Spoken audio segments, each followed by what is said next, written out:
conference in Cape Town. Unfortunately, there are some seats in the front for the people standing in the back. We are already more than 10 minutes late. I would like to get started. A number of people, including myself, we have flights immediately after the closing, so I need to rush to the airport. Welcome. Let me start with a little framing of the theme of the closing plenary. The idea for this title was to frame an emerging discourse in the feminist economics literature with overlaps with heterodox macroeconomics literature, to frame this emerging discourse at this intersection of feminist economics and heterodox macroeconomics, which is on investing in the care economy, and link it to the main theme of the conference, which is forward-looking feminist economic strategies for an equitable and sustainable world.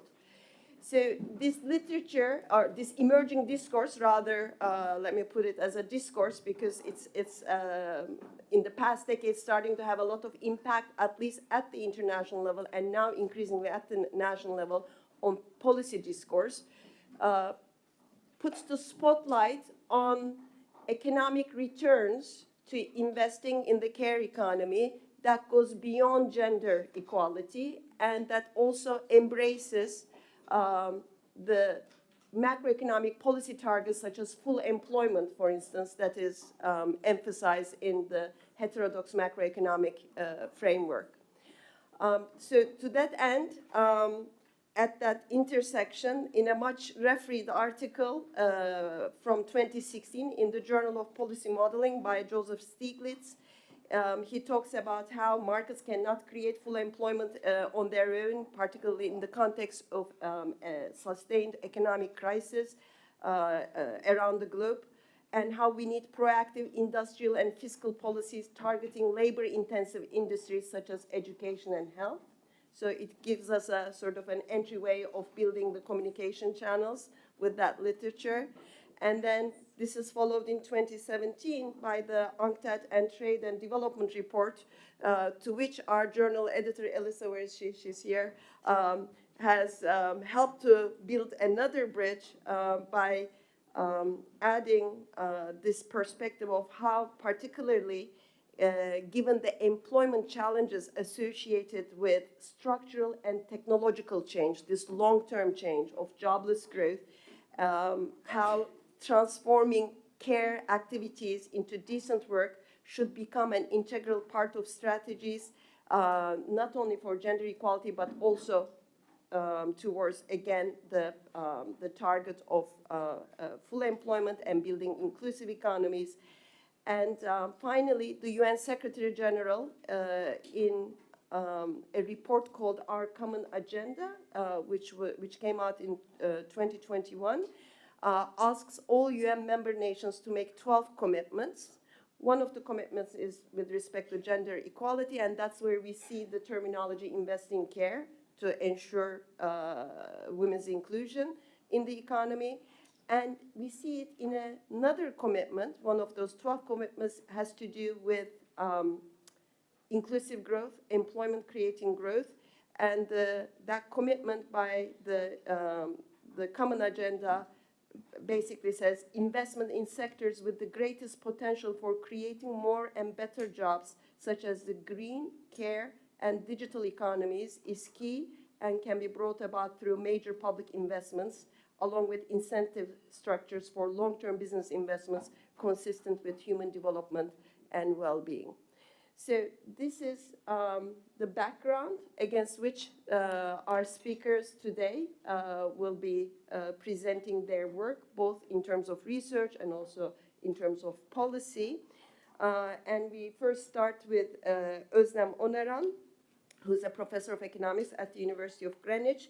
She's also the co-director of the Institute of Political Economy, Governance, Finance, and Accountability at this university. She has done extensive research on issues of inequalities, growth, employment, fiscal policy, green economy, care economy, and gender, and published in leading peer-reviewed journals, including our own in Feminist Economics. She has directed research projects for agencies such as the ILO, UNCTAD, International Trade Unions Confederation, and the Institute for New Economic Thinking. And Özlem serves on the advisory councils of a range of research and policy networks with a macroeconomic focus, such as the Progressive Economy Forum, the Foundation for European Progressive Studies, Hans Böckler Foundation, the UK Women's Budget Group, and the Research Network on Macroeconomics and Macroeconomic Policies. Özlem? Thank you very much, İpek, for the invitation. I'm very excited to be speaking here at the closing plenary of the YAFI conference, sharing the platform with very impactful economists, men and women in policy institutions, as well as in research. And I should also say, you have seen the title of my talk. I'm really honored to be giving this talk next to the woman who has coined the term purple economy. So thanks, İpek, for doing that. I'm not using it in quotation marks anymore because it has become part of the feminist progressive economics jargon, just as the green economy. Well, this is the picture of our campus at Greenwich. It seems as if I'm making a pitch for hosting the YAFI conference. It's a lot of work. It is scary work. But yes, we should prepare to make a pitch, hopefully, in the coming years for that. I should also say what I will be saying today is based on joint work with my colleagues from Greenwich, Cem Oyvat, and former student colleague Eurydice Fotopoulou. And maybe a couple of minutes are in place here to say, while this has been published now, or after a long time, including in Feminist Economics, thanks to probably some of the potential referees who are in this room, as well as our editor, the idea really goes back to 2013, so it took really a decade.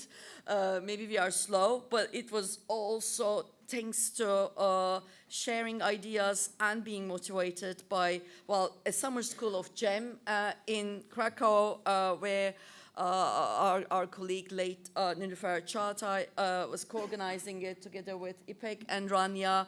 That was the beginning of my thoughts that will go into this talk today.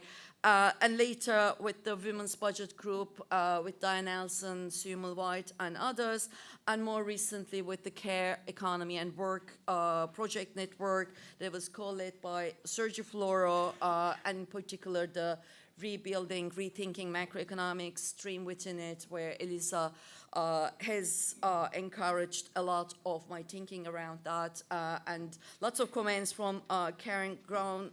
So really thank you for all the good thoughts that goes into today.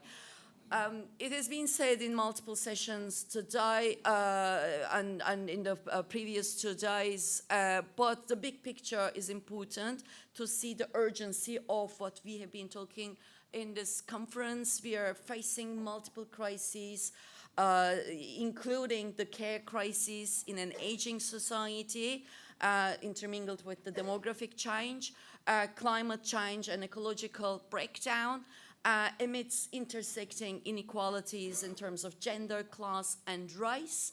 And on top of that, new challenges from technological change.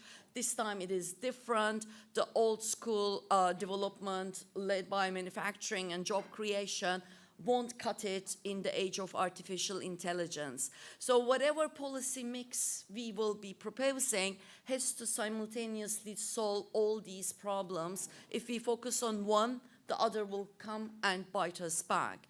Which brings me to one very important policy tool.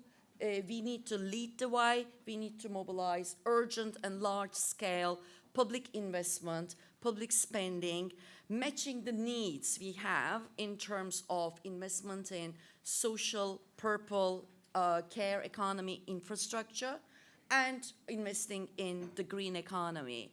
That requires a total new thinking about our approach to policy making in macroeconomic sense, starting from a needs-based approach, primarily to fiscal policy, but also it will have ramifications for monetary policy, as I will conclude later today. We have to start with questions like how many care workers we need in childcare, in social care, and what would be the decent pay to value their work adequately and to attract talented people to the care economy. So how do we finance that? The exactly kind of work that İpek and colleagues have done for the very influential ILO 2020 report. There was very much, of course, initiated by Valeria and her influence in the ILO. So that kind of question, or how much investment do we need in renewable energy, energy efficiency, in public transport, such that we meet the urgent transition to a net zero carbon economy? How do we tackle inequalities? What are the policies and what do they cost? And while answering these questions, we should avoid competition between needs. I don't want to hear one of these is more urgent than the other, because they're all urgent, but also we do have the tools and means of funding to meet all these needs at the same time. I'm going to say a few words about that. Now, to be able to, I think, come up this paradigm shift of a needs-based approach to macro policy, macroeconomists have a lot to learn from feminist economics. And I do have to say, I was at the session where Karen Groen was talking about how they started talking to macroeconomists who are not feminists to bring in feminist macroeconomics questions. And of course, that journey made our journey possible today, including the work that Nilüfer Çağatay has been doing. And it was very disappointing to hear what the response of some of the leading, including heterodox economists, to the initiative of Nilüfer, Karen, Diane was. I have to say, things haven't moved all that much. Things have moved a little bit. But I sometimes feel like I'm being tolerated rather than embraced among heterodox macroeconomists. So here is why, actually, we, all of us, need feminist economics. First of all, the most important contribution of feminist economics is to make macro policy understand that labor needs to be reproduced. And the care economy is a key sector, just as we sometimes think about, leading manufacturing sectors as a key driver of development. Care economy is a driver of development. And that includes the work that is being done, not just in the paid economy, but also unpaid domestic work. If we want to have an accurate integration of the supply side and understand the interactions between the demand and the supply side of the aggregate macroeconomy, we actually need to understand the care economy and paid and unpaid care work. And also, if we want to really analyze the impact of a policy on well-being or labor productivity for that matter, or labor supply or fertility, we need to understand that labor needs to be reproduced. I sometimes can't really believe what the central bankers write in the mainstream central banking when they talk about labor shortage. Well, have you thought about the lack of infrastructure in the care economy? And you're not going to sort that problem by increasing the interest rates. The second important learning from feminist economics for me is understanding the importance of social norms, that they are gendered, that leads to a certain gender division of labor, and that lends itself to behavioral differences. If you want to analyze aggregate consumption behavior, you need to understand that women and men tend to consume or think of their priorities also differently. One of the things that I had started to think back in the 2013 GEM summer school was, thanks to İpek and Nilüfer, was to think that marginal propensity to consume for women in different sectors are different. Women tend to consume a lot more of their income in the care economy compared to men. And of course, that makes a big difference in terms of where the public government spending is invested in, who gets those jobs. jobs. So if you invest in the care economy, hire more nurses, social care workers, teachers, more income in the hands of those women will lead to more spending also privately of the households in the care economy, and that does have positive effects on labor productivity. But also, if there is not adequate provision of universal basic care services, there is a constraint on the labor supply of women. Creating demand for their labor isn't good enough. You need to also relax some of the constraints on their supply. And third, gendered social norms means that there is gendered and racial profiling of jobs, and that affects the bargaining power of workers, men and women, in multiple different ways. Okay, then as my journey started into gendering macroeconomics, and I have been, inspired and working with a lot of the feminist economists in this room and elsewhere, I have also encountered sometimes the question, do the feminist economists need macroeconomics? Why do we need it? Maybe we don't. It's a little bit like vicious circle of macroeconomists not being interested in feminist economics, leading to also an understandable reaction from some of the feminist economics. So I come from structuralist, post-Keynesian, Kaleckian background as a macroeconomist. And I think that framework lends itself to really embracing feminist economics ideas and then moving on to gender macroeconomics.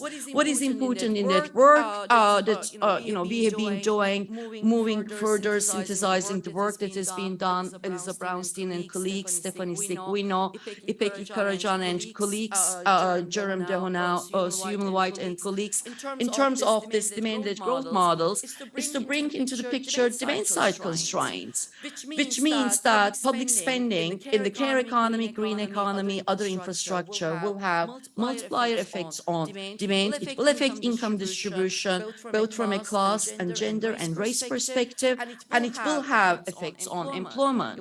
It will also affect the supply side. Productivity will be endogenous. And wages of women or men are not just a cost, but it's also a source of demand.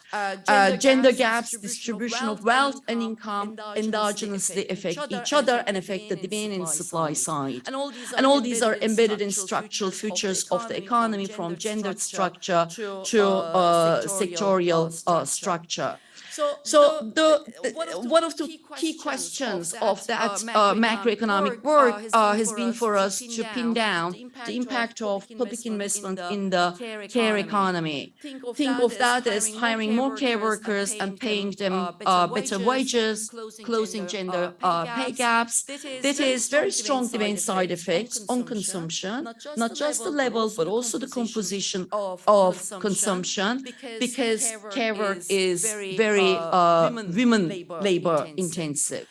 It has very positive effects on investment, not just in the short run, but also in the long run, because it doesn't just create demand, but also improves productivity.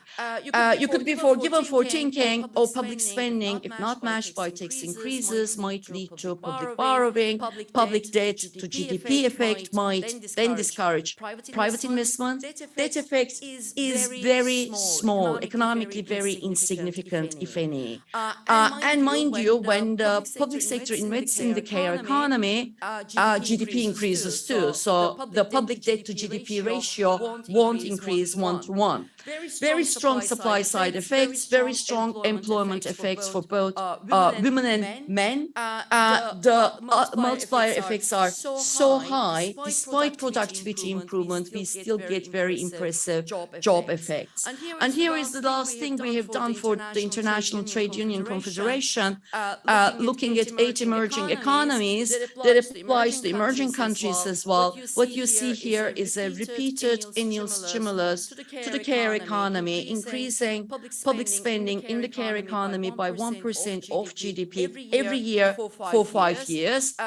This is not necessarily matching the required needs of the economy, but just a calculation. And what you see here, on average, across 8 countries, including South Africa, we get an increase in GDP of 11% cumulative at the end of 5 years. Multipliers are strong, but this is not the multiplier, but cumulative 5-year effect of every year repeated increase. Employment increases on average by 6%, which means there is also productivity gains, which is a good thing. And jobs are created for both men and women, very much in line with also the input-output type of analysis that İpek, Ajit, and other colleagues have been doing. But it closes also gender gaps in employment because employment grows faster for women than men. So where does that leave me in terms of, well, other research that I will skip, but one thing that we have learned in terms of how we create more fiscal space for that sort of massive fiscal investment in the green and the care economy, taxation of wealth and profits in a progressive fashion is a key ingredient. And mind you, wealth tax actually, if anything, stimulates private investment. That's not the talk of today, but let me conclude by the big picture. So for a purple-green just transition, we need public investment with a needs-based approach to macro policy and fiscal policy. Multipliers are high, of the orders of magnitude of 1 to 2. That means if you spend 1 rand in public investment, you're going to get 0.2 rand back. It's not a magic tree, money tree. You have to do other things, particular progressive taxation of not just income, but also wealth. Use national investment and development bank networks and monetary policies to be the small sister accommodating such an expansionary fiscal policy. And of course, we will need to borrow too, and the space for that, well, will be tested, but therefore we need all the tools. Purple and green jobs are complementary. Care jobs are green jobs. They're investment. So we need to really redefine what we mean by infrastructure and any kind of fiscal credibility rule. Green and purple jobs are the great key to redeployment away from brown fossil fuel-based sectors. We need to think, of course, about occupational segregation patterns. Fiscal policy effects are strong, even if you do it in a single country, but they will be stronger if you coordinate them with the good labor market policies, including equal pay legislation and more collective voice or shorter working hours. The productivity effect is very strong. That does relax some of the balance of payments constraints for developing economies. And all these would be a lot more powerful if we manage to internationally coordinate policies, and in particular think of technology transfer and development policies from this angle. And thank you very much for a very patient.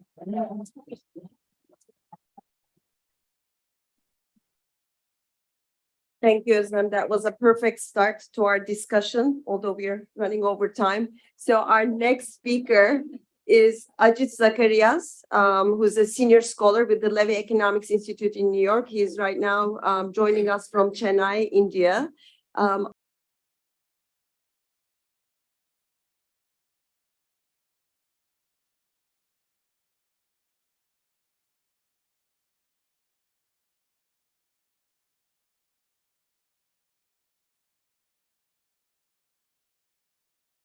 Known as LIMU, which he utilizes to track trends in economic inequality and well-being at the country level. And also LIMTIP, the Levy Institute measure of time and income poverty, which has been used in studies in the study of poverty in several Latin American countries, Turkey, South Korea, Tanzania, and Ghana. Ajit, welcome. The floor is yours. Thank you. Thank you, İpek. I'm honored to speak in this session. Thank you very much for the invitation again, İpek. I'm also grateful for the wonderful conference that's been put together under the leadership of Abina, with the support of all our great IFA staff and others. What I'd like to share with you today is what I kind of learned from doing the micro modeling work that I've been doing with my colleagues, primarily at the Levy Institute, but also at other institutions such as İpek from ITU Istanbul.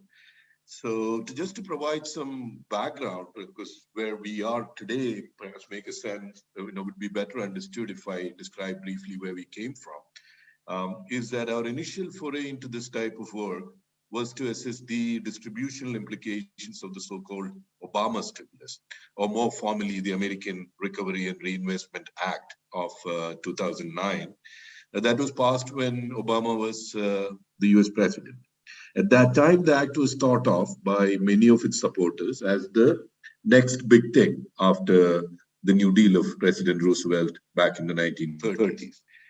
So what we did was to translate the proposed government expenditures in the Obama package into additional final demand for industries in the US input-output table. So then, via the Leontief inverse calculated from the IO table and the industry occupation metrics, we projected the additional demand for workers by industry and occupation. And now comes the micro part. Using a nationally representative survey of households that's been conducted since the end of the Second World War and known under various names, we estimated or we simulated which individuals in the sample are likely to get the newly created jobs. Once that was done, we also simulated their earnings and resulting changes in their household income. That completed the distributional picture because we could then make informed guesses, perhaps better than we could before, about, say, how much the Gini coefficient of earnings would have changed, or by how much gender disparity in wages would have changed as a result of the Obama study. Soon after that study, and that's where the investing in care kind of study comes about, is that we used the same framework to assess the impacts of investing in social care, early childhood education, and home-based care for disabled and chronically ill individuals, versus physical infrastructure in the US. Now, the Obama package was in effect prioritizing physical infrastructure. There was very little in there for care economy. We found that social care investment would have created about twice as many jobs as similar investments in physical infrastructure. Further, because of the micro part, we could make quantitative guesses about job creation in social care investments favoring women, racial minorities, and those from low-income households, relatively more than job creation via physical infrastructure. However, because of the sheer difference in the scale of job creation, investing in social care was better for all, women and men as well as those belonging to different racial groups. So investing in social care is good for all, not just for women. Quite a large number of country studies since then, and some of which Özlem also referred to, and about which İpek and Valeria know much more than I do, has led to a similar conclusion about the relative advantage of investing in care as opposed to physical infrastructure. The next phase of our work, and it was shaped by two developments. First was the construction of the Levy Institute measure of time and income poverty, or LIMTIP. What this measure seeks to do is to operationalize the idea that in order to reproduce itself as a unit, the household needs to have, in addition to a minimum level of income, also a minimal amount of time to meet its household production needs. Households that face deficits in household production and do not have the means to buy the market substitutes to overcome the deficits, say hiring domestic help or buying prepared meals, in addition to the standard poverty basket of commodities, may therefore be considered as time and income poor. Unlike the measure of Claire Vickery, who first formalized this idea, our measure of the household time deficit was constructed from individual level time deficits. Therefore, we were able to identify time poor men as well as time poor women. While there is a sizable gender gap in the incidence among men is not at all negligible. For example, in urban Tanzania, we estimated that about 50% of adult employed men were time poor, as compared to 60% of their female peers. So the main driving force behind men's time poverty was long hours at the job. Long hours at the job is often a reflection of low productivity or relatively high levels of labor exploitation, or both. For women, it was hours at the job coupled with disproportionate share of household responsibilities, even when they worked similar hours as men. So patriarchal norms and exploitative labor relations thus go hand in hand and creates a breeding ground for gender conflicts over time and money in low to moderate income working families. Labor market discrimination imposed on women creates an incentive for the men of the household to be employed and employed for longer hours. But their relatively low earnings is often not enough for the family to subsist at socially acceptable levels. Many women therefore engage in what Naila Kabir has described as distress sale of labor power and falls into time. Given the unequal division of household responsibilities, sometimes reinforced by the unavailability of men due to long hours at the job. The monetary value of the time deficits, of their time deficits, could be thought of as a subsidy to those who purchase their services, or in Marxian terms, as an unpaid portion of the value of their labor power. In our economies that put profits before people, struggles for reducing and fairly dividing household production should coalesce with struggles to transform employment relations and create decent employment. Okay, now back to modeling. Now, the development of LIMTIP allowed us to make the microsimulation part of the model richer. The second development was the geographical shift of our macro modeling from the US to sub-Saharan Africa, particularly Ghana and Tanzania. And naturally, our model had to change. Our task in this particular research project was to look at the macro and micro impacts of improving roads and expanding access to early childhood education. Previous studies, including ours, had mainly looked at employment effects and modeled the macro impacts using input-output multipliers. But we all know that the additional public expenditures of potential macro effects that go beyond job creation, say, for example, on government deficits. Pursuing the goals to reduce household production times may place demands on the foreign exchange reserves of the country. Such demands may not be possible to meet for a country with problems of external indebtedness and limited policy autonomy due to agreements with international lenders. So to answer these questions, to find out the extent to which this external balance and the internal balances would change, we turned to a SAM-based macro model with post-Keynesian closures, if you like. I mean, and in that, I think Özlem and we are traveling along the same path, apart from the fact that perhaps we are using a SAM-based approach to this. But the qualitative nature of the modeling efforts are the same. So the strength of our efforts, I think, to bring about more progressive changes would be helped if we can provide guesstimates about the effects of balances of government and external sectors. Another important change that we made to the SAM was the specification of the institutional structure of the economy.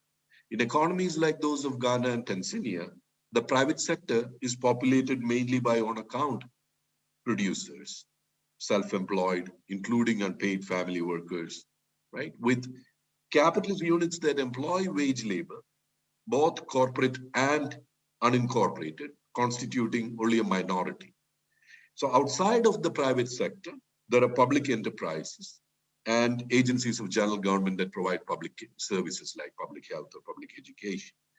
So to account for that institutional peculiarity, what we did was to modify the SAM and to map the private industries of SAM to on-account and capitalist sectors. And of course, that requires carrying out corresponding changes in the accounts of the institutional sectors to make sure that the SAM balances.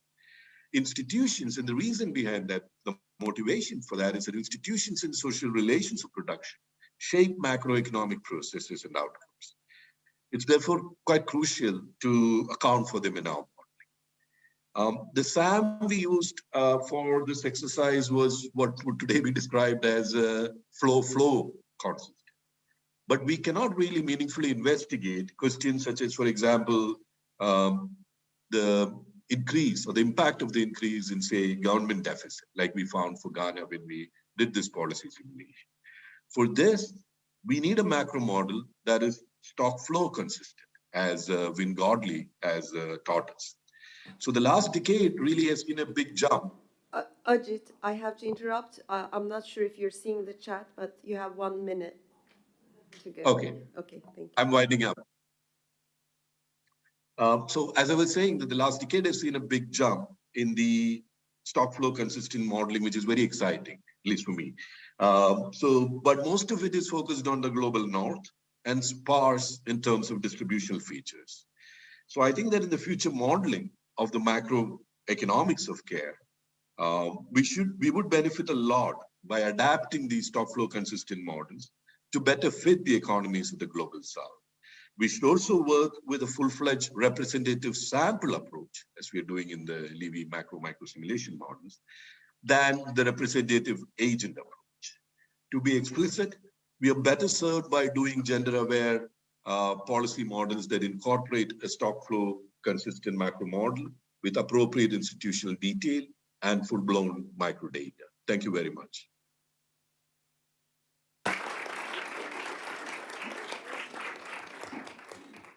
Thank you, Ajit. I want to quote one thing that you said, repeat it. Struggles for fair division of unpaid work within the household should go hand in hand with struggles for decent employment creation. I think this is one of the main messages that this panel aims to have. Yes, now Valeria Ecuvel, thank you for being ready up there. Our third speaker, Valeria is Employment Policies and Gender Specialist at the International Labour Organization based in Geneva, where she leads in the design and implementation of gender-responsive employment policies. She coordinates from the ILO side the UN Women and ILO joint program entitled Promoting Decent Employment for Women Through Inclusive Growth Policies and Investments in Care. Before joining the UN in 2014, Valeria was engaged in a long academic career as a feminist economist, publishing extensively on labor, macroeconomics, transformative care policies. Valeria is currently a member of the board of IAFI. She's chairing our very active and lively membership committee. She is associate editor for Feminist Economics and a member of the editorial advisory group of Gender and Development. She's a member of GEMLAC, the Gender and Macroeconomics Group of Latin America and the Caribbean. Thank you, Valeria. I don't know if it is, for the invitation to this panel. The instructions I received is that I give you some policy take-up of the literature and the several attempts that were mentioned before to bring this gender-responsive macroeconomic analysis and policy to the fore. And what I will be certainly based my presentation on the policy achievements of the UN Women ILO joint program as was presented. Just to say that we conceive, I will try to fly through the first part of my presentation in order not to be cut off afterwards.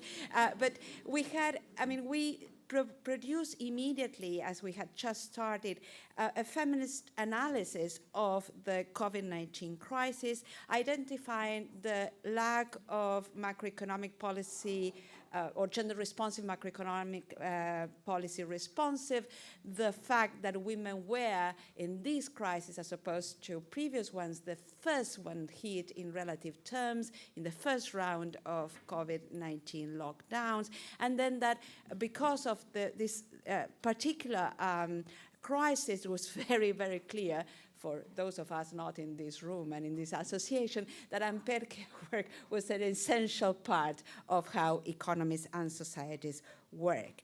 Based on this analysis, we put together 3 policy tools, and I will only speak about the third one, a guide to public investments in the care economy, that İpek drafted for us, but were the follow-up of the care report, the ILO care report in 2018.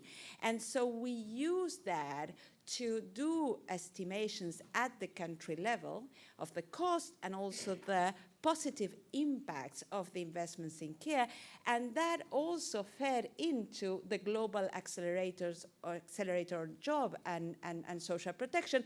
That is the result of the quote from the Secretary General of the UN that İpek mentioned at the beginning, in creating 400 million new jobs in the care, the digital, and the green economy. But what I want to emphasize is that we took an integrated approach. And I think the issues that, for example, were mentioned before is that two important dimensions is that the investment in care cannot be in isolation, thought in isolation. So we need a macroeconomic policy that allows for investment in care, that gives room for employment policies, and by employment policies we talk about macro, sectoral, and labor market policies that create jobs and decent jobs for women and men. So we need the macro to support employment policies and to support investments in care. We need the investments in care in order for creating decent jobs for women and allowing women to go into other sectors. And we need employment policies to bring the two. So this integrated approach or integrated policy framework places care policies, investments in care in a broader framework, and also emphasizes both demand and supply. Typically, and we all know, the issue of investments in care have been, and still is, framed as a purely supply side. I mean, we have to free women for women to get into the labor force. We've always been concerned that freeing women who then won't have jobs in the labor market is not necessarily a good thing to do. So these two have to come hand in hand. I would like to emphasize again, here we have results for the 3 pillars, if you want, of our joint program, but I want to emphasize on 2 countries, Nepal and Argentina.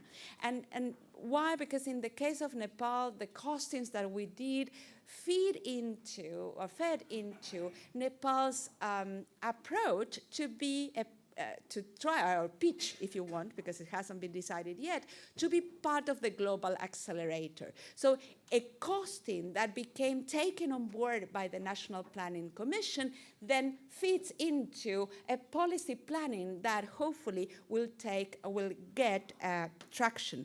And in the case of Argentina, and of course, I was very happy to be engaged in this. And Corina Rodriguez Enriquez worked with us, and Noelia as well, with this.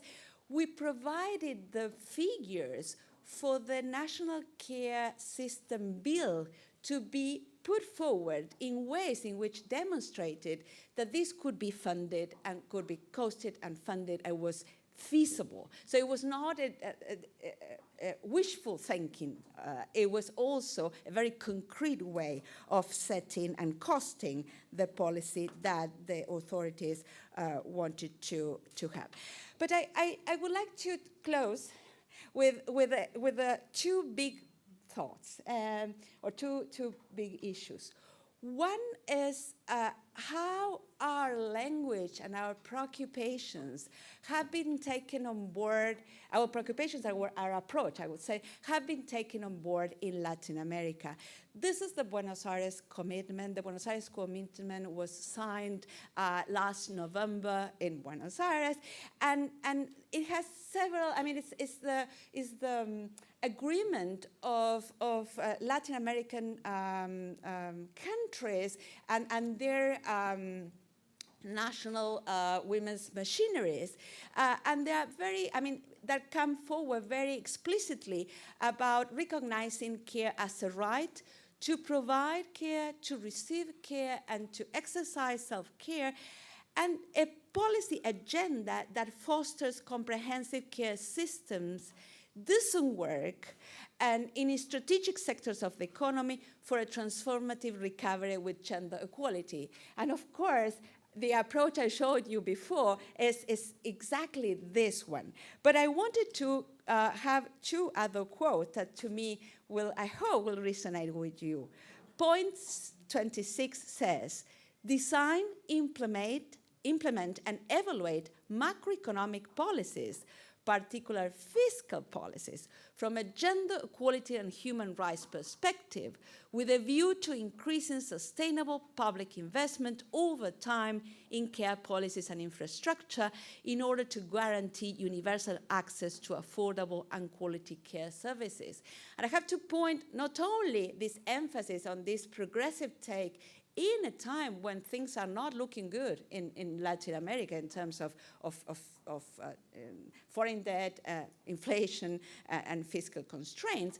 But also, I want to point out that the work we did in Argentina, for example, brought in also the investment in infrastructure to build schools and hospitals. So instead of having this being investment in hard infrastructure, investment in care, be pitted against each other, it was brought in, of course, because you don't need only to pay for the care services, but you need the infrastructure our countries lack.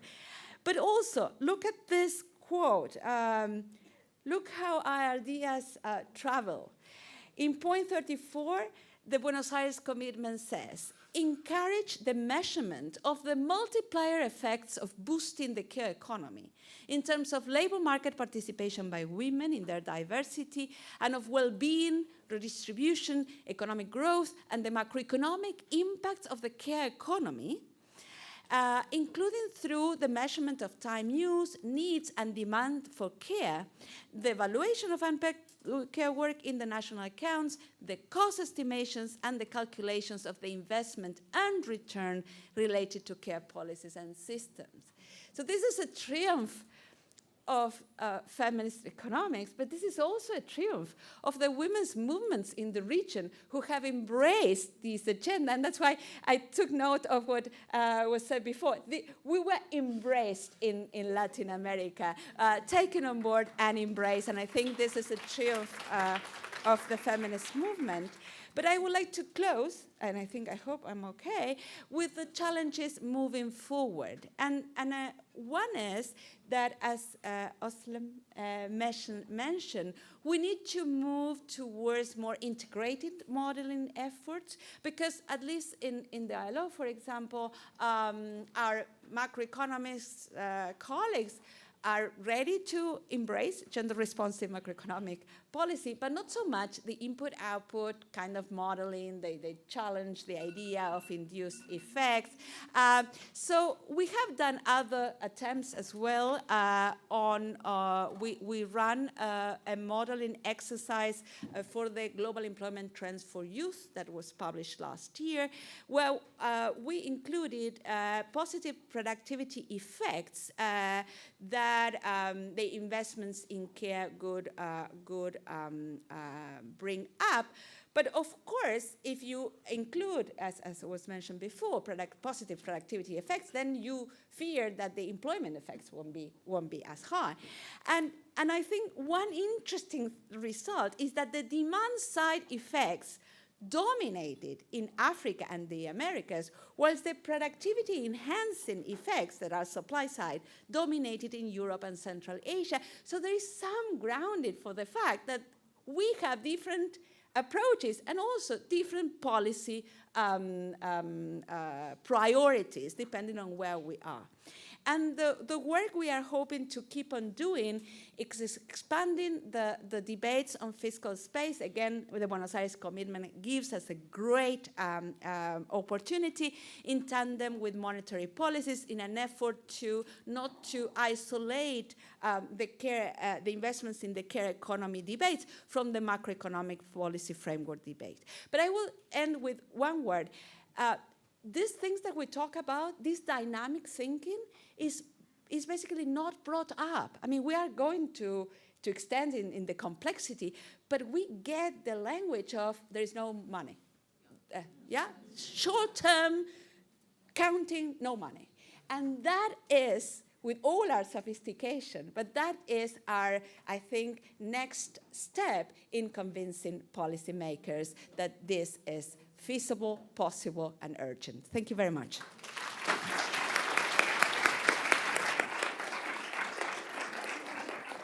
Thank you, Valeria.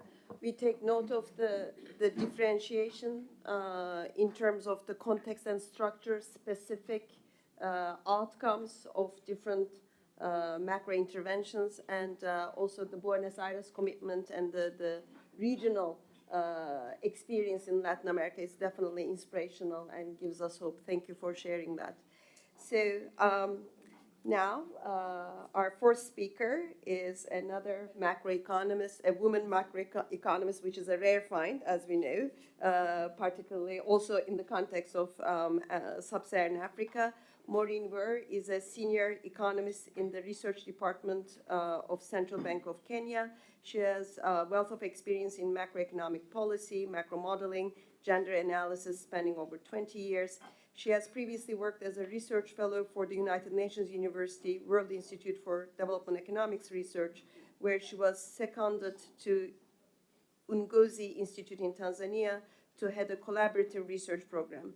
She also worked as a policy analyst at the Kenya Institute for Public Policy Research and Analysis, has taught economics at the undergraduate and postgraduate levels at Egerton University and University of Nairobi.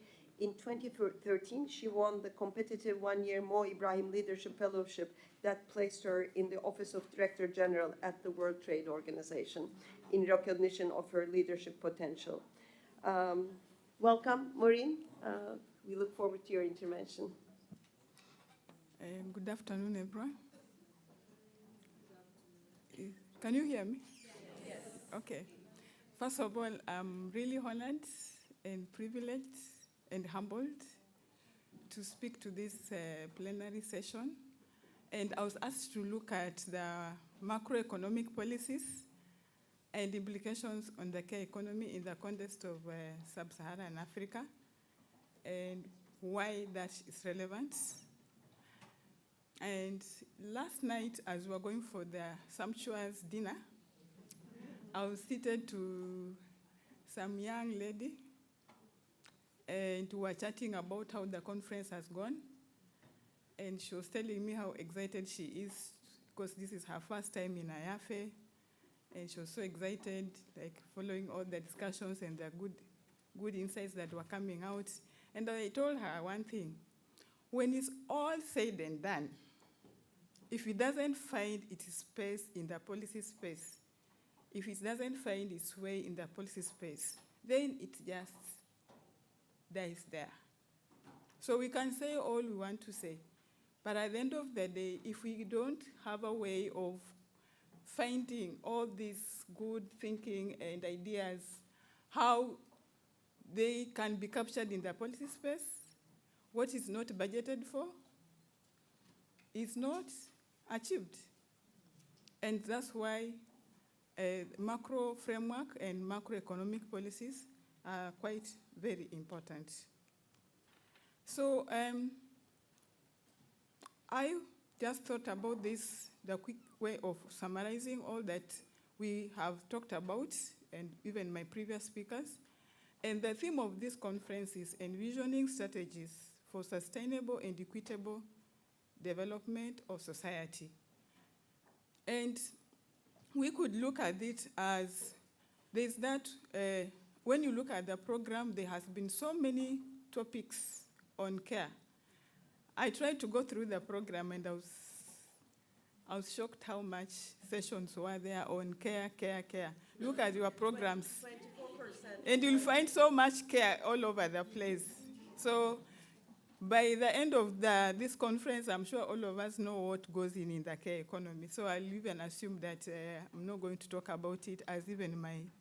So when you look at this, we are looking simply, what you are only saying here, and by the way, for your information, what I'm going to say, there is a disclaimer, they are all my own views. So I'm free to say what I want to say. Yeah. So at the end of the day, when you talk about macroeconomic policies, what are we talking about? I know most of the time we normally just talk about physical, but we are talking about also monetary policies. And I think this is one area where we are lagging behind because we don't see how, I think we get so obsessed with the physical and we don't really ever think how impactful monetary policies have consequences on the care economy. We are talking about financial policies, we are talking about exchange rate policies and how this impacts the care economy. And they can be retrogressive or progressive in the sense that we are only not talking, again, when you talk about care economy, if you listen to the discussions that have taken place in this conference, more often than not, you are talking about how unequal the work in the household is. But it's important, the investment in the care economy is not just to close the gender gaps. It's because they have impacts, efficiency, productivity of labor, as it has already been mentioned, and how that, of course, outcome ultimately leads to sustainable economic growth and economic and sustainable development. So we are not just doing that for the sake of closing the gender gaps. We are saying that it is actually the right thing to do if you are going to have an inclusive and sustainable growth and development. So why is the role of macroeconomic policy so critical in the context of sub-Saharan Africa? Again, these economies are highly vulnerable and to global shocks. We have volatility in commodity prices. We are facing, as it has been said, even in those climate change forums, Africa bears the biggest consequences of climate change. When we were hit with the COVID-19 pandemic, our economies are still recovering. Of course, there was that impact that, okay, people are going to be, because of lack of social safety nets, we are going to be very much vulnerable. But again, the care economy was the one that was much hit because of lockdowns and all that. So again, when you look at these economies, they're highly import dependent. We import capital, intermediate goods, we import a lot of food, and we are still not having food sufficiency, pharmaceutical products, medicine. And then we talk about the still prevalent poverty and high levels of unemployment with differential gender impacts. We still have a lot of gender gaps in access to resources, ownership to things like land, decision-making, access to socioeconomic opportunities, and what we are saying is that all these have, they impact the efficiency and productivity of the care economy, and in the process affect the sustainability and inclusiveness of that, the society as a whole. And so then, to bring in the macroeconomic policies and maximize the benefits of the care economy, we must be cognizant of the fact that if we are not aware about these existing disparities and inequalities, then we are unlikely to address them. And then there's also this fallacy that macroeconomic policies are gender neutral. They are not. And unless we realize and recognize that, then we can just go about implementing these policies as if expecting the outcome to be what we want them to be. But then, of course, in the process, not realizing what we like to achieve. And I think this one I'll just scroll through in the interest of time because, again, most of this has already come out in some of the previous presenters. Some of the priority areas or sectors where macroeconomic, here I just said fiscal policies, have direct impacts, investment impacts on the care economy. In the context of sub-Saharan Africa, we have seen closing gender gaps, for example, in the education in primary school environment. But again, we still have a lot of disparities, even in terms of tertiary. So, and we know why it is important, of course, why it is important to invest in education. Because we know that the investing in women education has higher social returns, low fertility, and household progress. It improves household well-being. So at the end of the day, these have efficiency gains in terms of productivity, in terms of enhancing the quality of labor, and also, of course, ultimately, as I said, our main goal is to come up with an equitable and a sustainable developed society. Investment in healthcare. We are still seeing women dying. High mortality rates, burden of care still falls, care of the sick and the elderly falls squarely on women. And so these are areas where we know that we have very high multiplier effects in terms of investment. You cannot talk about sub-Saharan Africa without talking about agriculture. North, south, east, west. Agriculture is at the core and at the heart of sub-Saharan Africa's livelihood, and even in terms of growth. It accounts for about 20 to 30% of GDP, and it's the main source of livelihood. Again, when you talk about the impacts of climate change, we've seen recently we have experienced persistent droughts leading to food scarcity and high inflation. Most of our countries are grappling with high levels of inflation. Who is bearing all this, and what are the consequences? Disparities in land ownership. We still have culturally, my father cannot allocate, I don't have a share in my father's farm or land, not even a quarter. Even if you allocated me, I'm sure my brothers will take it away from me because they'll tell me you are not entitled. But thanks to my mom who took me to school, I don't need to fight for it. I can buy my land. So, and so I am proud owner of some pieces of land, courtesy of my mother having taken me to school. And so that's why we are saying that it matters to educate a woman and to close these gender gaps. And so the role of women, again, in Africa is well known in terms of food production. So men do not have to think about what are we going to eat, where is food coming from.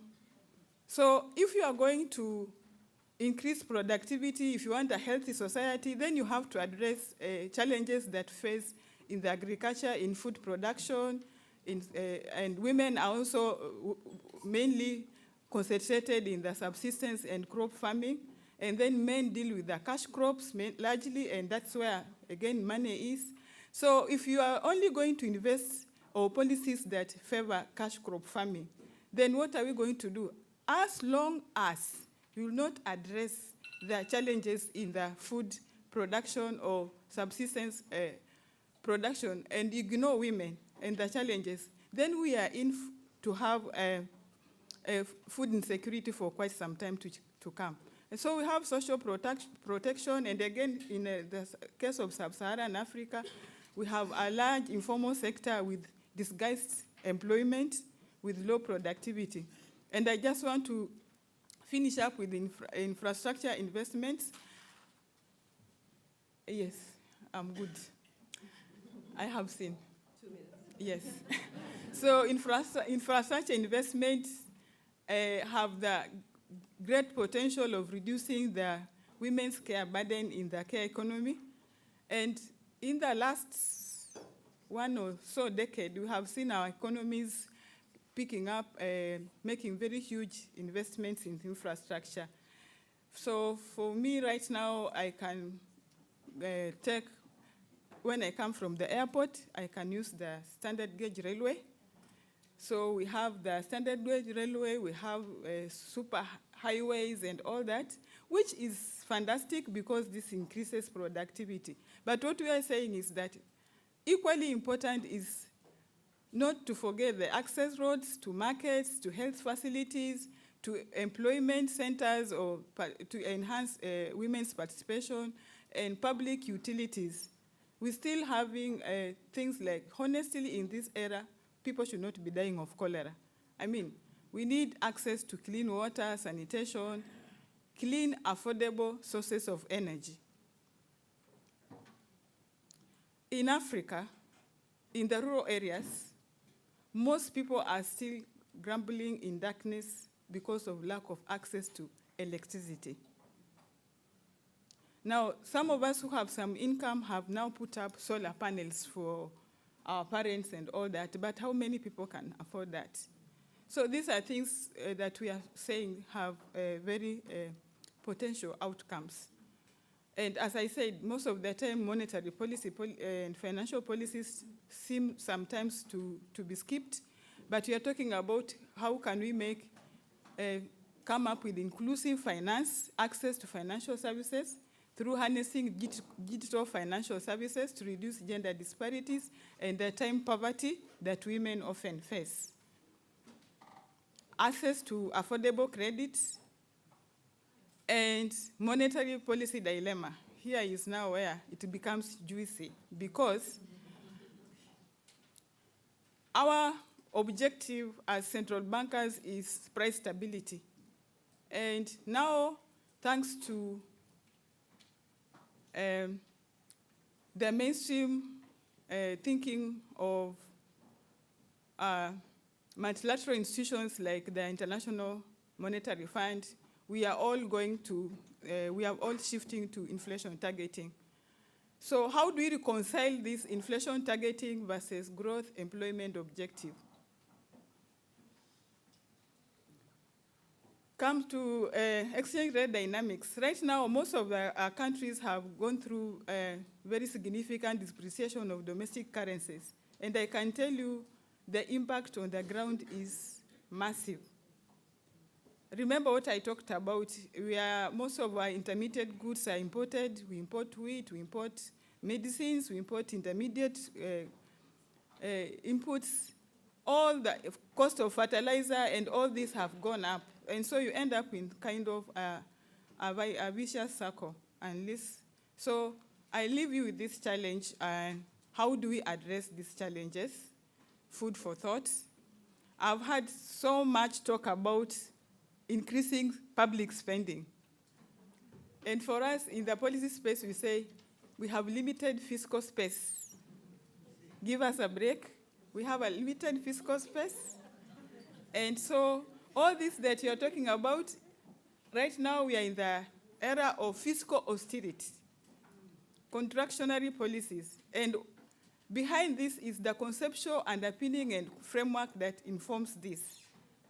And that is a discussion for another day because, again, it is the neoliberal thinking that you don't need a big and expanded government. So there are also challenges of low tax base because of a large informal economy. So you want to raise these domestic revenues, but you end up taxing a very small proportion of the population. And this is actually happening in my country. I was told yesterday there were some demonstrations because we have passed quite a long list of taxes. And people are up in arms. And because how do you tax this informal economy? Most of, even the cost of taxing or collecting this revenue becomes very high. So those are the challenges. At the moment, we're also grappling with high debt burden and tightening global financial conditions. About 54% of low-income countries in sub-Saharan Africa are either in debt distress or at very high risk of it. This according to the Regional Economic Outlook of IMF, October. So basically, these are challenges that you are grappling with. And I just leave you with one food of thought. How independent are our macroeconomic policies when it's all said and done? Are our hands tied somehow? Are we really free? Do we have the space to say what we want? And I always say, as long as we remain, I looked for a better word to use. I didn't want to use the word beggars, because we don't beg, because these are loans and we pay for them. But as long as we have to rely on the multilateral institutions and others to fund us, then there's no free lunch. You have to abide to their conditionalities. For you to come here and to be given a sponsorship to attend this conference, you had to have a paper that has something to do with feminist economics. And that's how you got your funding. How do we deal with this? Thank you. Thank you, Maureen.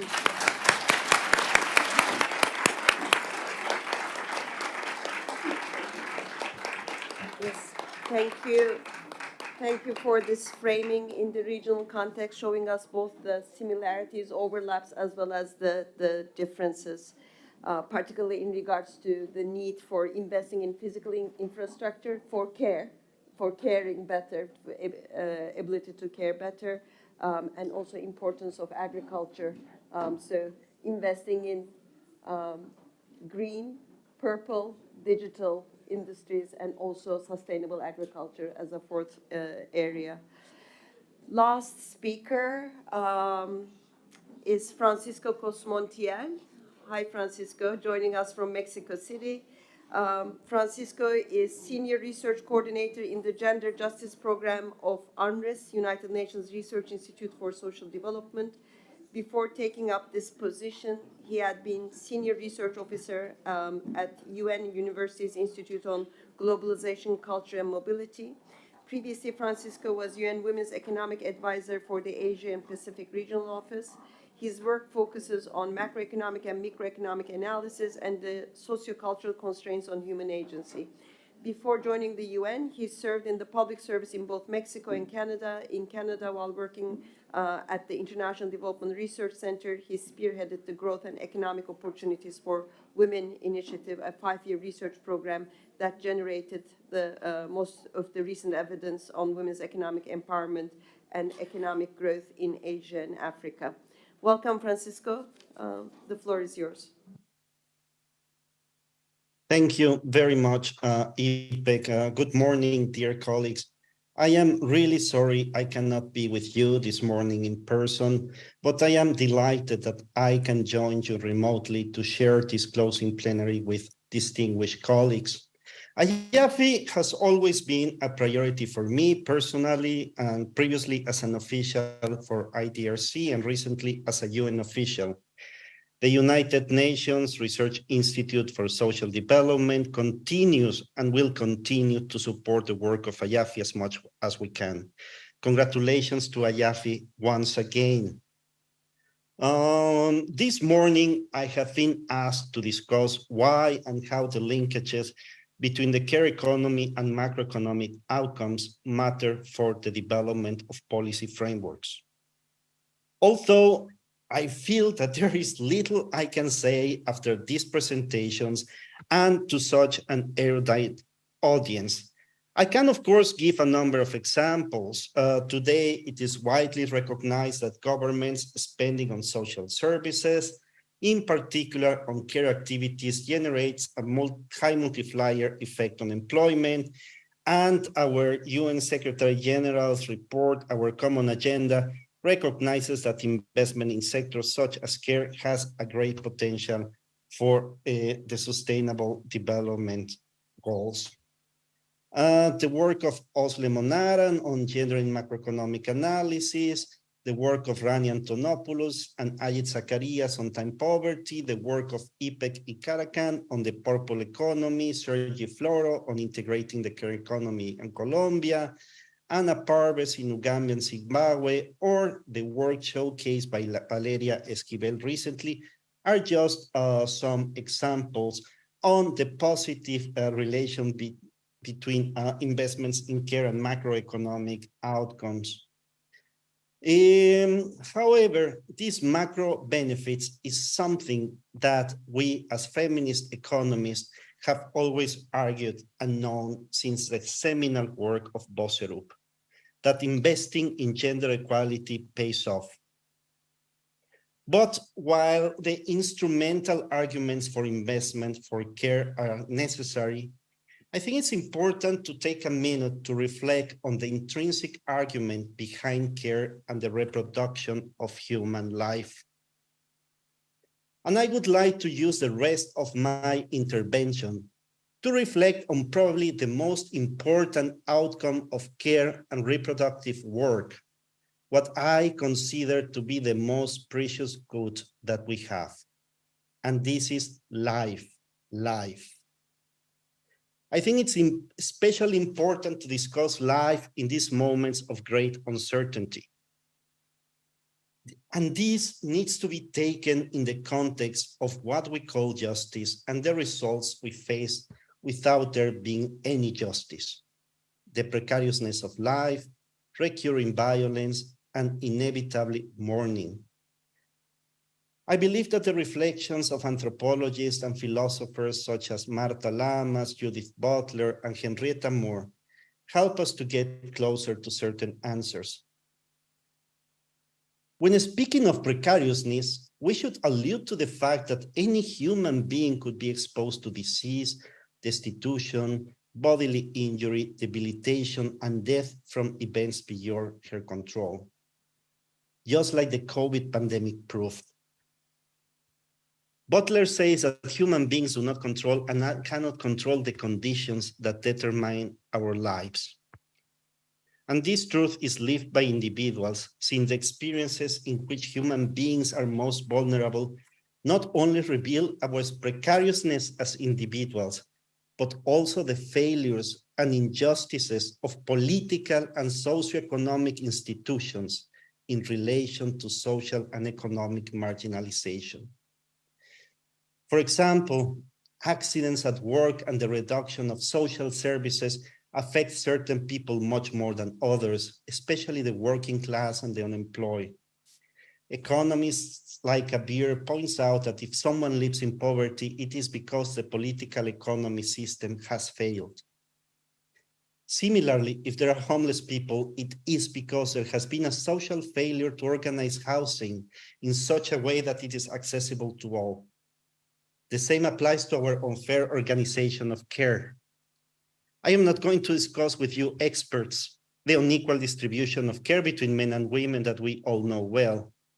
I am going to discuss why some lives are worth protecting and caring for and others are not.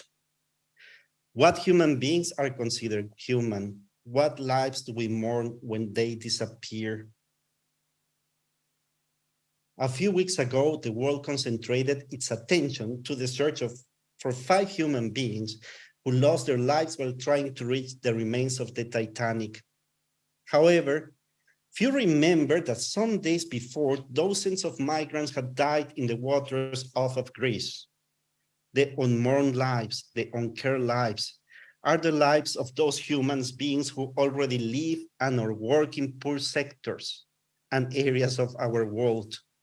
Peasants, bricklayers, domestic workers, miners, street sex workers, informal workers. This means that when those lives are destroyed by death, nothing is lost. There is no reason to mourn. That's why Butler emphasizes that when talking about violence, numbers don't count. She is referring to the meaning that lives have for others.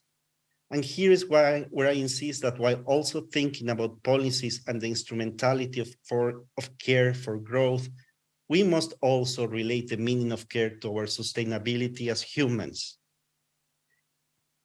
Our current frame of reference produces a way of seeing, selecting, and imposing what is going to count as something important, as something real. The current framework constitutes a ban on mourning for certain people, as Lamas say. Since their lives do not count, they are not experienced as a loss. So, why are 5 deaths in the Atlantic shocking to an entire planet, while hundreds and hundreds of deaths of migrants in Europe do not provoke us to express our mourning in the streets? Why does the lack of quality care services that protect life not cause outrage and indignation? I would like to offer also a final reflection on the war that is now taking place in Europe, where thousands of lives have been lost. I know that for many of you, this war seems very distant. But in her work on war, death, and human vulnerability, Butler draws a distinction between lives mourned and lives not mourned. She argues that war is experienced as something inevitable and is sometimes even seen as something good or as a source of moral satisfaction, as we have seen for Russia.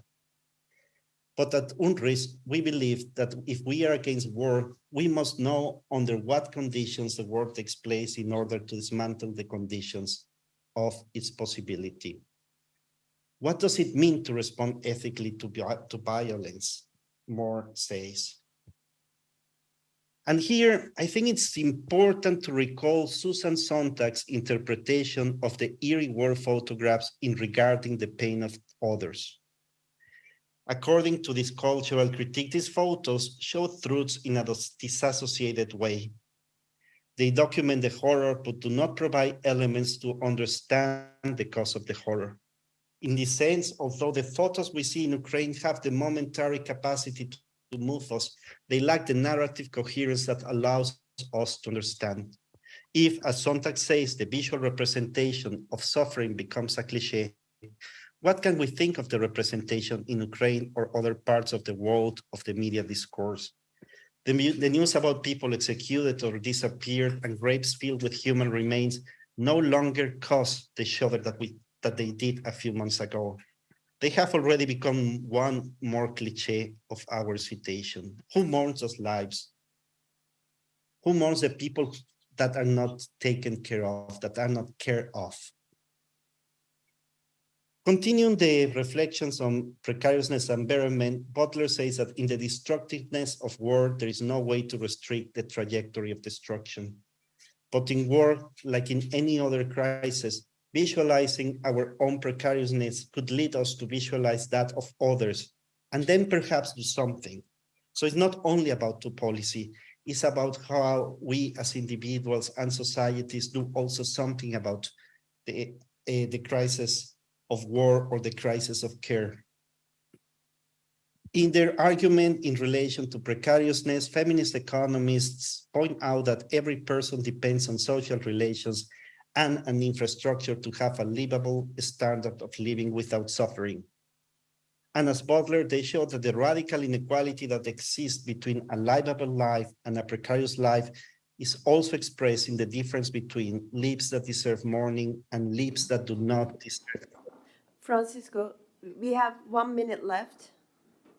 Returning to the subject of this intervention, care is not prioritized by the state for those whose lives do not matter. In despite of the evidence we have, little has been done to effectively address the crisis of care for the poor.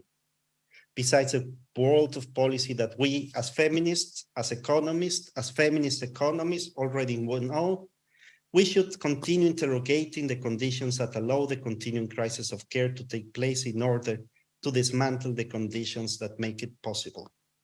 This is the bottom line of the political project of feminism: the care of life, the absence of work, and the prevalence of peace. Thank you.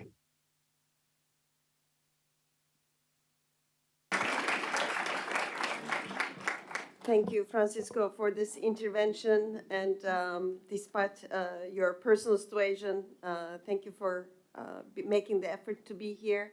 And also thank you and Andres for partial support to the closing plenary for travel and accommodation. Thank you so much. So we started about 15 minutes late, and I am looking for Lee, who's going to, and Abena, who are going to chair the closing session. May I say maybe about 20 minutes? We are supposed to end at 1. May I steal like 5 minutes into the closing session? About 20 minutes for comments, questions? Okay. Any comments, questions? Diane? The microphone is here. And also, if there are people online who would like to ask questions or make comments, can you please put up your hand so that I can see who would like to speak? Yes, Diane. Panel, and I'm heartened in a way by how far we've come on fiscal policy. So now I think the challenge is to make sure people don't talk about gender responsive budgeting anymore. They talk about gender responsive fiscal policy, because what is being promoted around the world in the name of gender responsive budgeting is far too narrow, and it doesn't really address the full range of fiscal policy. So please, here in South Africa, get your national treasury to abandon gender responsive budgeting and adopt gender responsive fiscal policy, and everybody else try to do the same. The other point I wanted to do is to take up what Maureen raised about monetary policy, because I agree with her. We made a lot of progress on fiscal policy. Monetary policy, we're only just beginning. So I hope at the next IAFI conference, we can make some progress at that. There can be some papers on gender equality and monetary policy. And I'd certainly be very interested to be in contact with Maureen and anybody else who wants to brainstorm and work on that issue. Thank you, Maureen.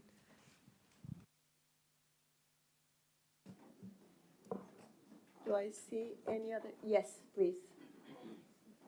Yes? And then there is one person in the back. Also, if you can give the second microphone to her. Yes. Can you introduce yourself? Yeah, I'm Toko from the Southern Center for Inequality Studies, and it was also a fantastic panel. And one of the questions I have is, given what we know, why are we not seeing a change in the policy space?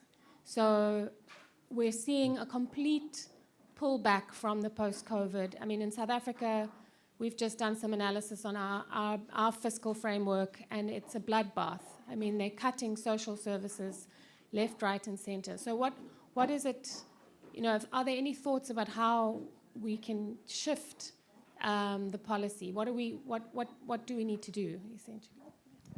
Thank you. Yeah, the microphone is already there. Yeah. Thank you.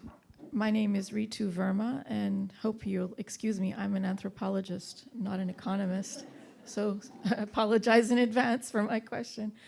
I really like what Francesco said about dismantling the conditions, that have led us to these multiple crises. And since this panel was called Macroeconomic of Investing in Care, Advances in Research and Policy, I was just wondering, because I really appreciate the presentations, very, very interesting arguments, important arguments, but I'm wondering if GDP is not the problem. If we're going to dismantle, I think we need to maybe question if this GDP-centric policies and frameworks are not the problem itself.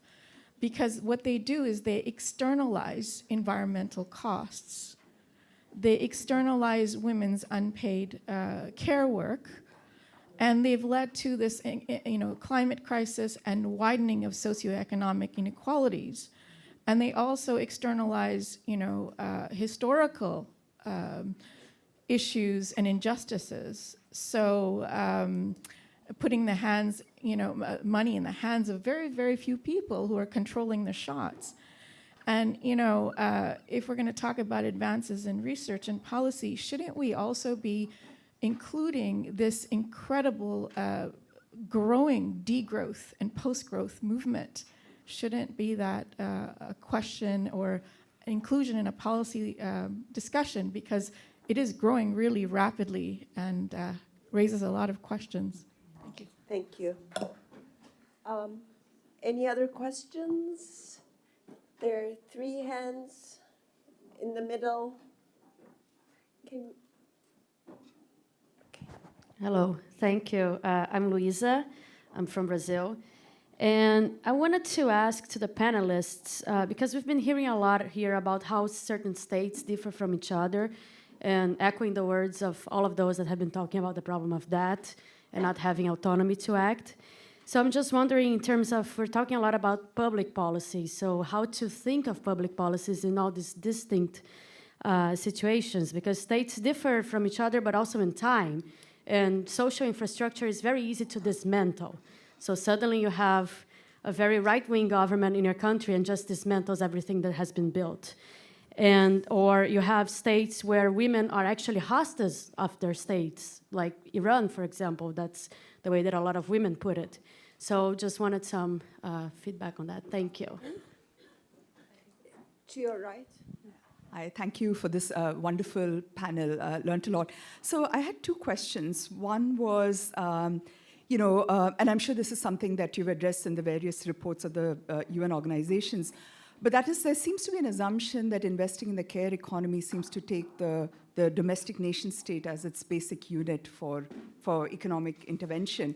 So I guess I'm just curious about how it relates to the existing transnational care markets and, quite large transnational care markets.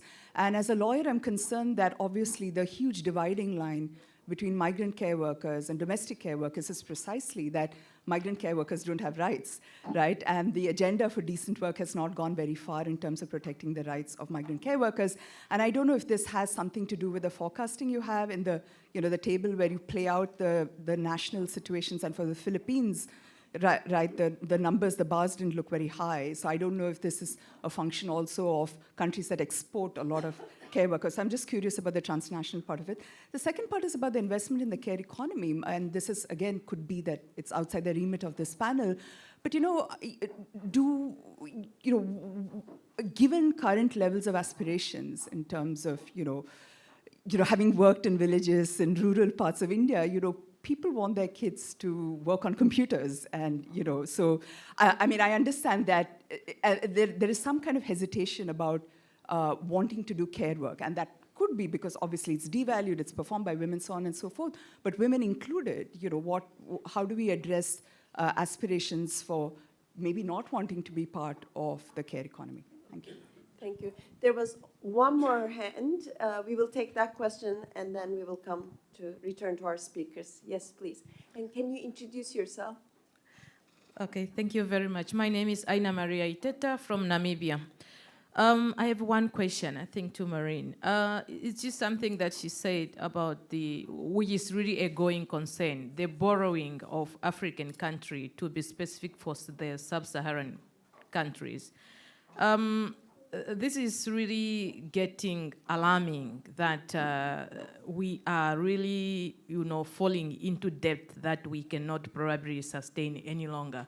From the macroeconomic perspective, are there other alternatives that we can use, especially that most of the state actually borrows for consumption? So we have really a serious concern, especially the young generation, because we don't know if we'll be able to service this debt. Thank you. Thank you. Okay, so shall we go in the same order, Özlem? Why are we not seeing change? Because there are vested interests and they have power. They buy out political parties, they lobby. Why are all our central banks from Kenya to Britain to US targeting as low as possible inflation? And if high interest rates are the tool to achieve it, so be it kind of position. I mean, that certainly helps the rentier. Whereas the kind of policies we are advocating here, a green caring transition through massive amounts of public investment to tackle supply bottlenecks, gain energy and food sovereignty, while not leaving care economy behind, well, that will require a higher inflation target consistent with full employment, a lower interest rate, and it will require taxing the top 1%, both in terms of income and wealth. If you're in the top 1%, you wouldn't like that, isn't it? But I'll also turn to us. I think the work that's being done in this conference is so important in terms of really nurturing a pool of talent, progressive feminist economists with an eye in reaching out to policy, civil service, and campaigning all at the same time. I mean, one of my, I lost hope maybe that I can achieve electoral change in Britain, but I'm investing a lot in mentoring students who are eager to go and work in civil service. So they should watch out for that, the mighty. I mean, GDP is a variable you need in macro model. It's not the target. We're not trying to maximize GDP. We are talking about distribution of that in terms of class, gender, race. And obviously, to estimate employment effects, you have to estimate what's going to happen to GDP. And also, if you're looking at massive amounts of need for investing in the green and the care economy, those numbers will add up. And in any transition, GDP will increase. It's not the aim, but if you invest, it will increase because there's only so much unnecessary consumption you can cut. There's only so much unnecessary so-called investment in the military sector that you can get rid of. But the amounts, even when we invest in public transport, and hopefully that will substitute some consumption of private electric vehicles, or even if you invest in organic, plant-based nutrition, sustainable agriculture, which can hopefully substitute some meat-based nutrition, there is only so much consumption that can fall. The investment needs are huge, and it will add up to GDP. So degrowth can be, or managing with low growth, zero growth, can be the future, but the transition phase will not be based on degrowth. It's just the numbers won't add up there. Right, migrant workers, I think the kind of attitude we have to that is formalized care work with decent pay.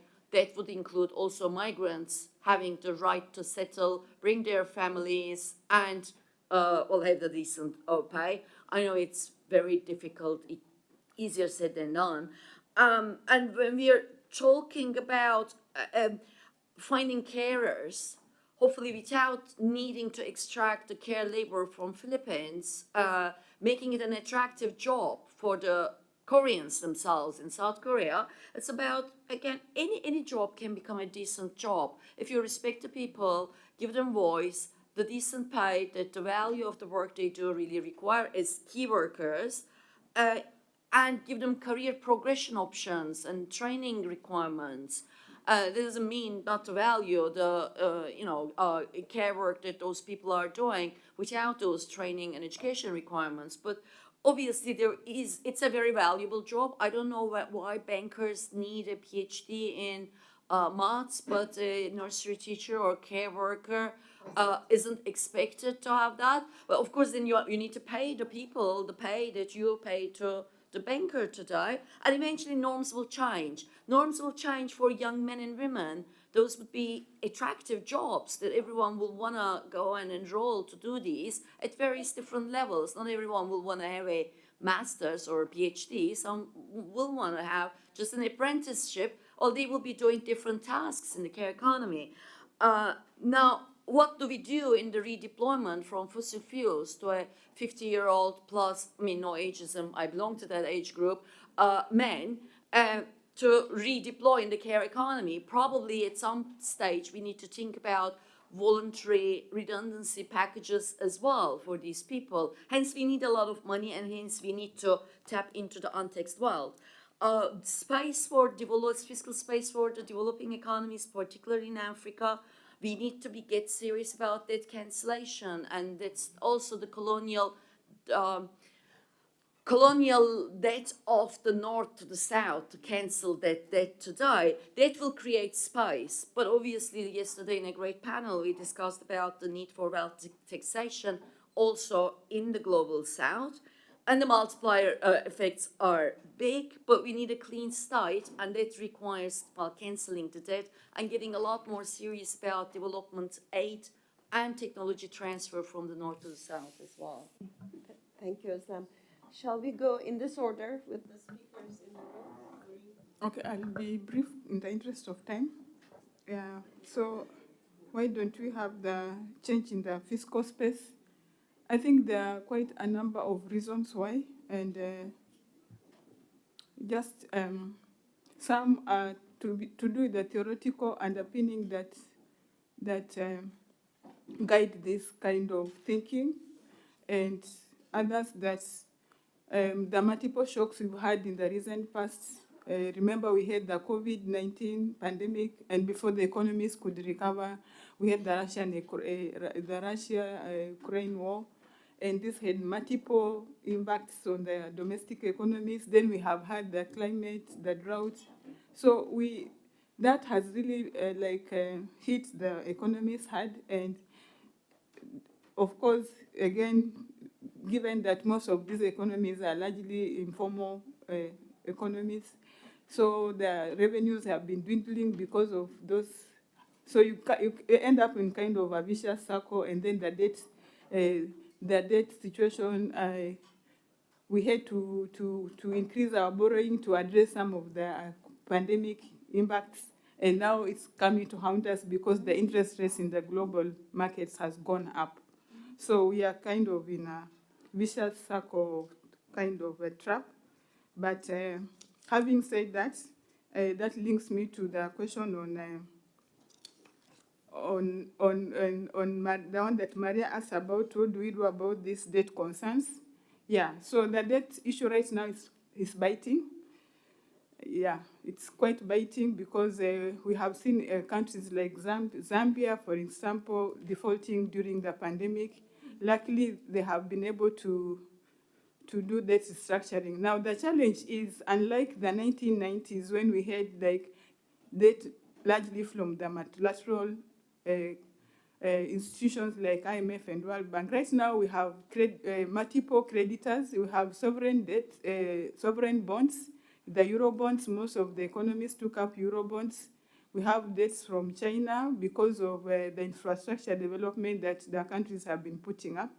And so coming up with the debt restructuring is taking much longer, because then now it's not like the Paris Club kind of arrangement where you could have easy way of resolving. So you need to bring in China. You need how do you restructure now the Euro bonds and all this. So the solution lies both with the creditor side and the borrower side. On the borrowing, I must say that for one, of course, some of this debt was acquired with the interest of developing infrastructure, which is long-term investment, which is good for growth, because Africa, again, has huge deficits in infrastructure. So if we have to compare or to revamp these economies. So it was taken with good intentions. But having said that, we have also seen some kind of inefficiency and white elephants without proper planning, corruption. And so those are challenges, again, much as we find ourselves in this space, that we must, again, deal with. What are the alternatives? Of course, as I've said, we could do debt cancellation for some of the countries. I do not know how that would be realistic, but at least debt restructuring, there are discussions going around that. And of course, for me, debt cancellation would, for everybody else, be the best. But again, that I'm sure it comes with also prolonged negotiations and some conditionalities with it. And it has to be case-on-case basis. I don't think it's gonna be uniform. But we can also do private-public partnerships, and that has worked well in some cases, especially in the energy sector. So I don't think it's every project that we have to be borrowing. And then also developing our own domestic markets. Like in our economy, we have seen a very positive response to infrastructure bonds. So how do we deepen our domestic financial markets so that we can be able to tap into the domestic financial markets instead of just acquiring this loan? So there's quite a lot that can be done. Last is on GDP. That IAFE would have to organize another conference to deal with that. I can tell you, yeah, because GDP is like, you are right, center of almost at the heart of everything that we talk about to the point of being political, because it's even used for political reasons sometimes. Like if people want to make legacy, I took over, the economy was at this level, I grew at this. But the point is, we've seen, for example, there's this narrative that we started, which has fizzled out, Africa rising narrative, when we are told Africa has the fastest growing economies in the world. But how inclusive is this growth? What does it translate to on the ground? How are the poverty levels? How are the employment? Is it employment creating? Is it poverty reducing? So this has something to do with even the way the GDP itself is measured. And as I said, in the interest of time, perhaps we need another conference to discuss this.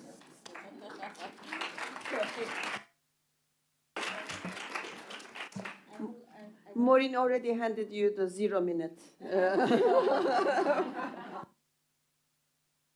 Yes, give me one, just to emphasize on two issues. One that we've been talking about a lot, and I think it has to come hand in hand with our macroeconomic policies, which are, in our mind, short-term, with the long-term structural transformation and what we think about that. To me, it's not about GDP itself or growth or not growth as an aggregate, but what is the sectoral structure that will give us decent employment, including for women, and would make the economies inclusive and sustainable. To me, that's the point, more than the degrowth. And I, coming from a place where we have been in recurrent crisis and in recession, degrowth really doesn't ring a bell to me. But I would also like to emphasize something that was in my presentation, but I didn't I didn't mention, that is the ILO 5R framework for investments in care. And three of those are Diane Nelson's recognize, reduce, and redistribute. But the other two have to do with care workers. And care workers need to have decent remunerations, and with the remuneration comes all decent work dimensions and representation, which was one of the Nancy Fraser's initial arts, that come with a social dialogue and setting, being at the table when deciding those. So the characteristics of paid care work, and that also relates to migrant care workers. So it's no way that we are thinking about progressing and investments in the care economy without decent working conditions for care workers, which in turn imply quality of care services. Thank you. Ajit and Francisco, do you have something burning to say? Answer back. No. I'm really pressed for time. Just 1 minute. Okay. In relation to 1 minute. having worked well, if policies were rational or logic, we would have a lot of investments on gender equality or care work, but the policy world is not logical or rational. It also has a subjective component, and that's why I brought it in my intervention, because policies also have this subjective. And this is why, Ritu, you relate much more to that, because this is more of the realm of anthropology, but it is absolutely important. And this is why at UNRIS we believe in both on building the macro evidence. We're working with Ajit on a state-of-the-art study, but also working on the cultural and subjective parts of human agency. No, and I think human agency continues to be the political project of feminists. So policy has to be political. Policy and politics is what are going to change things, I believe. Okay, thank you. Ajit? No, I'm fine, thank you. Okay. Thank you. Okay, this crowd is ready to go. So Just two comments on the Q&A, to be fair to the participants online. Aska Ramgovin says, as a human rights advocate, you cannot see on the screen, can you? Human rights activist, advocate, teacher, and student, I want to say thank you to IAFI for the revolutionary recognition of care as an economic issue. And she also points out that particularly in the African regional system where care and the duty of care is enshrined in Articles 27 and 29 of the African Charter on Human and People's Rights. Alicia Giron, I guess, joining us from Mexico, says, congratulations, excellent session. As Valeria said, governments never have money, but we pay a high amount of service of external debt. Monetary policy is the key to set a care policy, amplifying the point that Maureen made and also Diane emphasized. Okay, thank you all for participation.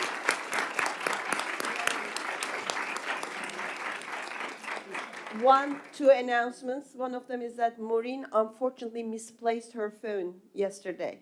So if there's anyone, there was one announcement made, but most people were out of the room. So if there's any one of you who are aware of a misplaced phone, please let us know. And the second announcement, I guess, abedemli, is that don't leave the room. We're moving on to a closing session. Thank you, everyone joining online. Thank you so much.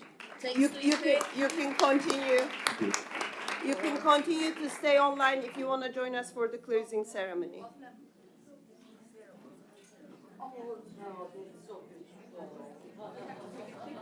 I should get a picture.